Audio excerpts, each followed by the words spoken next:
დღეს ავიღე Facebook-ი და სკროლე და აი დიდი სკროლ ვარც დამჭირდა. ყოველი მეორე თუ არა, ყოველი მეხუთე მომხმარებელი Facebook-ისა, ქართული Facebook-ისა აზიარებს ანდრო ჭიჭინაძის ფოტოს. აღმოჩნდა რომ ანდრო ჭიჭინაძის დაბადების დღე ყოფილა დღეს. 30 წლის გამხდარა ეს ბრგე კაცი. ეს ახალგაზრდა ბრგე სამაგალითო, სამადლობელი კაცი, აი მადლობა გადასახდელი კაცი. მას ხომ უხდი მადლობას, ადრე იქნება თუ გვიან მომიწევს მისი გაცნობა მიზესთა და მიზესთა გამო, ამას არა აქვს ეხლა პრინციპული მნიშვნელობა. მომიწევს გაცნობა მისი და მომიწევს რომ მე მას ხელი ჩამოვართვა, უშუალოდ გადავხადო მადლობა, ჩავხედო თვალებში და კიდევ ერთხელ აღმოვაჩინო, არა მხოლოდ უდრეკობა ახასიათებელი მისთვის, არა მხოლოდ უდრეკობა გადამდები სხვებზე თუ სხვებისათვის, არამედ უაღრესად სწორკაცობა თუ სწორი დამართებული სიტყვა.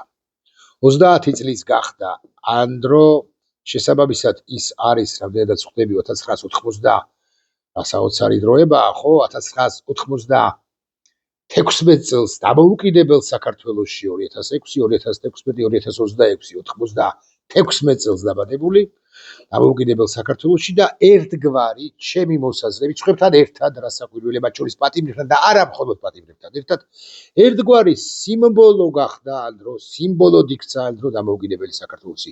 ის აქვს ამ თაობას, ამ თაობის სიმპათიურ ნიჭიერ კარგ ბრგე ავისი უდრეკ ადამიანებს, რაც უმეტეს შემთხვევაში, ყოველ შემთხვევაში ჩემ თაობას ან ჩემზე უფროს თაობას, მათი მამების თაობას არ ნაკლებად აქვს. ამიტომ მე ოჯახს სასაკვირველია მადლობას ვუხდი, თავად ანდროს ვუხდი მადლობას, ყველა პატიმარს ვუხდი მადლობას, თქვენ დაგეყრდნობათ მომავალი საქართველო. ამის თქმა სულ მინდა ხოლმე ნებისმიერი მიმართულებით, ნებისმიერ სფეროში, ნებისმიერი კუთხით, ნებისმიერ დარგში თუ რაღაცაში, ხო?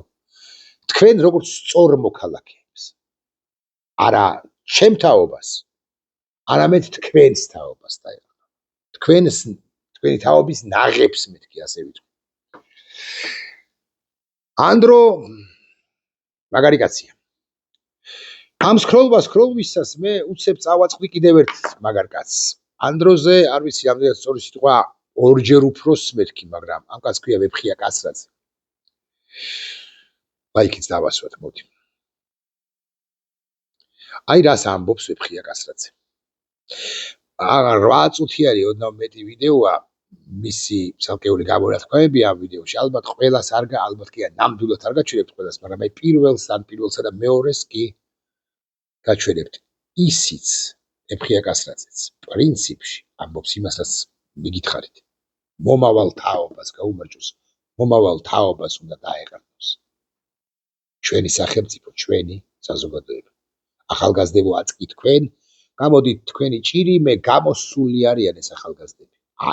უკვე გამოსულები არიან. ცხადია, ყველას არ გულისხმობ ყოველ მეორე უბანში შეხვდები, ჩასუსქულ, ზესუმზირამ ჭამელ. ამისა და ამის შვილი ვიყო, სმთქმელ და კიდე უარესი სიტყვების მთქმელ მომავალზე არაორიენტირებულ და პირველ ყოვლისა საკუთარ თავს რომ ხუპავენ ისეთ ახალგაზრდებს, მაგრამ ასე შეიძლება იყოს. მე გულისხმობ იმ ახალგაზრდებს, რომლებიც დამოუკიდებელ საქართველოში დაიბადნენ და ამ ქვეყნისათვის დაიბადნენ. კარგით, გამიგზელდა სიტყვა. ვეფხია კასრაძეს მოусმინოთ. Swipe-ლა ჩევეწერები, დიძინა ივანიშვილს გაამოდა სამბოლტოს თავი. ერთი მსხვერპლ შეწერო არ იყო, სათავარ კებისი ცოცხლე გავიგო. უგინდა ამკოცო. უბრალოდ წინააღმდეგ მაწამო. გაანებოდა ახალგაზრდებს თავი და საერთოდ გაეშვა საქართველოს. მას არანაირი მორალური უფლება არ აქვს, საქართველოს. ჩინეთში ჩაიგო ქვეყანა და როგორც უნდა ვიცით უნდა ესე მართოს. ძალიან საშინელი პარტიის წინაშე დღეს ადეცონა მოსამართლე მე ვერ დავინახე ვერანაირი ბრალეულობა და შეფრედებაში და ვერ წარმოვადგინა ჩვენმა ბრალდების მხარემ აბსოლუტურად ვერანაირი კონკრეტული ფიცებულება. თუმე რა კავშირი მაქვს საერთოდ ამ ადამიანებთან, რა ქმედება ჩავიდე, რა გავაკეთე და რა დავაზიანე გარდა იმ კანონით მოპოვებული რაღაცა სულელური, აბსოლუტურად სულელური, მუხანათურად რაღაცა შეფხზული ამ ვიდეო ჩანაწერისა. ბოდიში, მე ხო ესე იგი აი გამექცა ახლა ვიდეო. ვებხიასაც მინდა მადლობა გადა. ეხლა მომინდა უფრო ზუსტი რო იყო. აი ამ პირველი განსაკუთრებით სინქრონი რაც იყო პირველი სიტყვები. ხო, გაანებეთ ამ ბავშვებს და ბიზნე ივანიშვილს ვერ გაუგია რომ ეს საქართველოს მისი შვილების არ არის მხოლოდ. ან მისი შვილების გაგიკვირდებათ და ყველაზე ნაკლებად არის.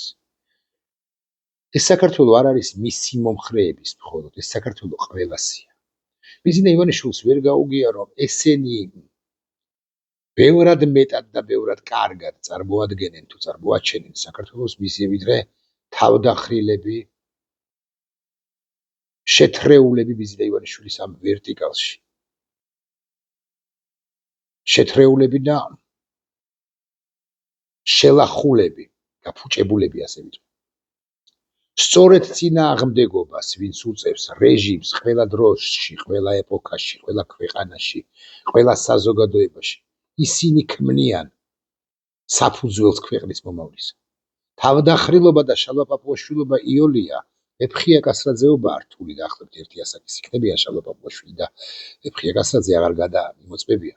ეს პატიმარი ის ჩასვენებული საქართველოს პარლამენტის თავმჯდომარის სავარძელში, ოღონდ საქართველოს პარლამენტის თავმჯდომარის გარდა ყველაფერია. ის არის რაც იცით თქვენ რომ არის. ამიტომ ვებხიასაც აუდრეკობისთვის, მასაც ენატრება ოჯახი, ანდროსი არ იყოს, სხვა პატიმრების არ იყოს, 91 პატიმარი ყავს ჩვენ. და კიდე პლუს მიხეილ სააკაშვილი, პოლიტპატიმარი პარემ ვიტყვი რომ აქ რაღაც დავებს არ ქონდეს ადგილი. ხო, მე მგონი რომ მეტი ყავს, გაცილებით მეტი, არა მხოლოდ ბოლო პერიოდში, ბოლო 3-4 წელიწადში, 2-3 წელიწადში, არამედ მანამდეც დაპატიმრებული ბევრი პოლიტიკური პატიმარი ყავს. ეს არნიშნავს იმას, რომ რომელი მათგანს რაღაც დანაშაული არ ჩაუდენია, უბრალოდ პოლიტიკური мотивация, დანაშაული ბჭყალებში არ ჩაუდენია, უბრალოდ პოლიტიკური мотивациისა და გამო დაიჭირა ივანიშვილმა. ყველა მათგანი, ბევრი მათგანი შეიძლება არ მოგწონდეს, ბაჩანა, ახალაიანი, ირაკლი ოქრუაშვილი კი ბატონო, მაგრამ ისინიც პოლიტპატიმრები არიან. ვებხია კასრაძეს რომ მიუბრუნდეთ და მე უკვე ისევ ანდრო ჭიჭინაძეს, მადლობა სათქმელი კაცია ესეც. და აი ეს ბიჭებიც გარშემო ვინც არიან ვებხია კასრაძისა და ანდრო ჭიჭინაძესი, საბა, მათე, ონისე, სხვები და სხვები. ხო? ისინიც მადლობა სათქმელები, ზვიადი, მადლობა სათქმელები, მზია, ამაღლობელია მადლობა სათქმელი, რომელმაც შესანიშნავად გამოიხმაურა ჩემი კოლეგის, მისი კოლეგის, ჩვენი კოლეგის და მეგობრის ვახოსანაიას დაპატიმრებას და ვახოსანაიას ზოგადად. მადლობა სათქმელები არიან თუ ვინმე არის ახლა საპატიმროში და მოგილოთ იმისა როგორ დავობდით მათთან უკლებლივ ყველანი მადლობა სათქმელები უბრალოდ მადლობა ხმამაღლა სათქმელია დღევანდელი იუბილარი და კიდევ ვებხია. თუმცა სხვებიც ასაკვირველია მოусმინოთ ვებხიას. მე მიჩნდება გასნა რომ ეს ყველაფერი არის მიზან მიმართული პოლიტიკური დევნა ჩემზე პირადად და ყველა იმ ახალგაზრდაზე რომლებიც საქართველოს ევროპული მომავლისთვის იბრძვიან აბსოლუტურად დაუკარგე ყველანაირი წლენა და შტაბებს მიდოდა დღევანდელ სასამართლოზე. დღეს სასამართლო არის აბსოლუტურად ყოველგვარ სამართალს მოკლებული. აბსოლუტურად ყოველგვარ სამართალს. ეს არის იკერძოებული სასამართლო, რომელიც ასრულებს ყოველდღიურად ერთი კაცის დავალებას. თუკი მე მომეშება საჭირო ეს როლი პასუხისმგებლობით გვაცხადებ ბატონო მოსამართლე. როდესაც საქართველოს თავგადებულ ადამიანებს, რომელსაც 20 წელი ბრძოლაში აქვს გამოცდილება, როდესაც ესეთ ადამიანებს უკანონოდ ვასამართლებ, მითხარით, გაუჩნდება რომელიმე ახალგაზრდას კიდევ იმის სურვილი, რომ თავის სამშობლოდ დაიცვას და თავის სამშობლოსთვის იბრძოლა. ეს არის უსაინტერესო ესი აქცენტი, იმიტომ რომ ეს ადამიანები, ვებხიაც ანდროც ხვების და სხვებიც, პრინციპში არიან, ახლა ხო ომი, კონვენციური ომი არ მიმდინარეობს, მაგრამ ესენი პოტენციური მეომრები არიან. და ახალგაზრდა პოტენციური ან თეორიული მეომრები არიან, იმ თაობას წარმოადგენენ, რომლებიც რომლებიც საქართველოს იარაღით ხელში უნდა იცავდნენ წესითა და რიგით. გაუჩნდებათ კი აქცენტი კი არა სურვილი ომში წასვლისა, ქვეყნის დაცვისა, თუმცა სხვებს, როდესაც დაინახავენ, რომ ასე უსამართლოდ იჩაგრება მოქალაქე, არ გაუჩნდებათ. მიზნა ივანიშვილი ამას სჩადის, რომ ქვეყანას უკარგავს მომავალს.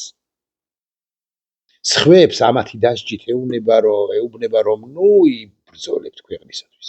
არ იბრძოლოთ ქვეყნისათვის. თქვენი ქვეყანა მაინც არ არის ეს საქართველო, ჩემია ეს ქვეყანა, ჩემი ბოსტანია, ჩემი შეზღუდული პასუხისმგებლობის საზოგადოება, ჩემი და ჩემი მონაგარის, ჩემი შვილების, ჩემი კლანის, ჩემი ბანდიტების, ჩემი კოზანოსტრა ჯგუფის ფეხსალაგია.